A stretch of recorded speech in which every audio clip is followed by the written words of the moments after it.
Hello everyone. Right then, back in the Premier League, Ipswich Town at Old Trafford, a place where we haven't been as strong this season as we wanted to be, and it certainly will be a difficult game in my opinion, because Ipswich Town certainly will come with a full force to try and cause an upset. Kieran McKenna returning to Old Trafford, the links we have with the likes of Liam Delap that could potentially come to Manchester United in the summer. That is also the talking point. Omari Hutchinson, we know the performance that he had against us in the first game that Amorim was manager or head coach of Manchester United. But that is what we're going to speak about in today's video, the preview. Sir Jim, again, another statement was made by the club stating that and further redundancies will be made up to 200 at this point. And this is basically because the club feels that it needs to have these redundancies or fire these people in order to cut down on costs and then again, of course, become a more profitable and a sustainable club. But that is on the business side of Manchester United, which of course can influence the footballing side. But let's focus on Ipswich Town for a moment. So here's a team that is 18th in the Premier League and did quite well in the Championship, as we all know, with Kieran McKenna as their manager. We know their style of football. They're very, very good in possession of the ball, very, very direct when they are countering, and of course, very aggressive in the way that they press, of course. But Kieran McKenna would, of course, expect this team to do much better, considering that their previous game at home against Spurs was a 4-1 loss where they didn't give a very good account of themselves. And that said, they of course are in the relegation zone. And with us being 15th and level on points with West Ham after their win against Arsenal, we certainly need to be winning this game. Whether that be with a 1-0 because we simply cannot score goals, or whether that be by us entertaining the Old Trafford crowd and getting a couple goals over the line and maybe, boosting some of our confidence within the team. Because let's face it, this team does not have confidence. The comeback against Everton, again, that might give you a bit of confidence, but it's how we start games that bothers me. It's how we look to approach these types of games, because yet again, we are going to have the pressure and the onus on us in order to win the game at Old Trafford. We've had very, very bad performances, bad results at Old Trafford, so it's not the best place for us to try and build our confidence. And some of these players, they feel the pressure of the fans inside the stadium. They feel the moans, they feel the groans, and they feel exactly what it is that we are feeling with why they are playing so badly on the pitch. Amorim certainly, like you saw against Everton, is giving stares of death into the ground, wondering what on earth is happening. But he can make certain changes. Even though Ipswich Town will come with the mindset of we have nothing to lose, we're already in the relegation zone, all we can do is try and fight to get the result. That is how we should approach this game. The way we played in the last 20 to 10 minutes of the Everton game, that is how we need to start this game as a minimal requirement. Because if we can't put in the effort that we did to come back against Everton, against Ipswich Town at home, we could be looking at a loss. And that will be even more embarrassing than what a loss to Everton could have been. Because Ipswich Town, as I said, are in the relegation zone, are a team that's already on their way back into the Championship. And if we cannot win them, let's be honest, we need to win them. We can't be just trying to play for a point here. We need to go out there and win against Ipswich Town.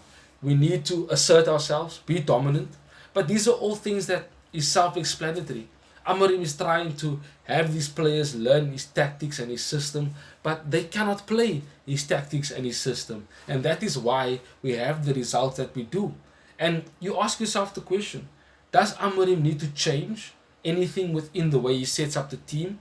But if he does that, then the players might just feel that he's a coach that doesn't know what he's doing and he's just trying different things.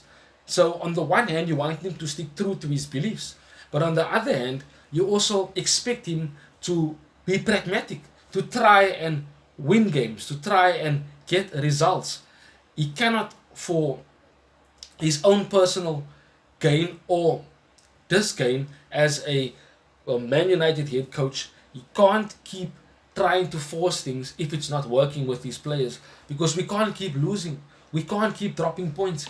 We're eventually going to end up in the relegation zone, and who knows, potentially might be relegated. I said this in the previous video that relegation is not something that is far off from us. We might have a bit of a cushion now, but if results continue with the way that it is going, we certainly will be in that zone and might end up being relegated.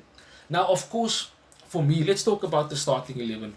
We know what Ipswich Town will be giving us when they, come at us at Old Trafford. We know the type of intensity that they will play with, but we need to be ready for that. And this is the game where you want to ask yourself a question.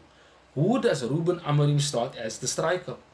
Does he go with Hoyland, or does he give Chido Obi Martin a bit of game time?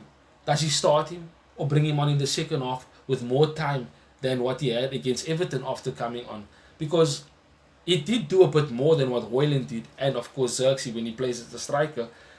But again, on the other hand, he's also still a very young player, still very raw, in his development. And you don't want to push them too hard too early. And from what I've seen, I don't think he's really ready for the men's game just yet. And that's okay.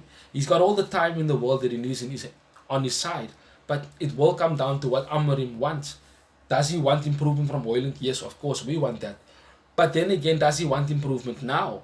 Does he take a chance on a Chido Obi? So let me go through the team that I think Ruben Amorim should start with. Onana in goal, of course, regardless of his mistakes, he's still going to be starting. The back three, Yoro is back now, so I think it will be De Ligt, Maguire and Yoro as left centre back. Give Mazraoui a bit of a rest. He looks a bit jaded, looks fatigued, looks like he's carrying a bit of a minor injury. Against Everton he went down twice or thrice, so give him a bit of a rest, bring him on in the second half if you need to, or don't use him at all. As I said, give him a bit of a rest. So De Ligt, Maguire and Yoro as the back three. Delo, no other option to play at right wing back, even though he has been having a bad season. Dogu continuing at left wing back again. How solid he has been since he's come in, should continue to play there.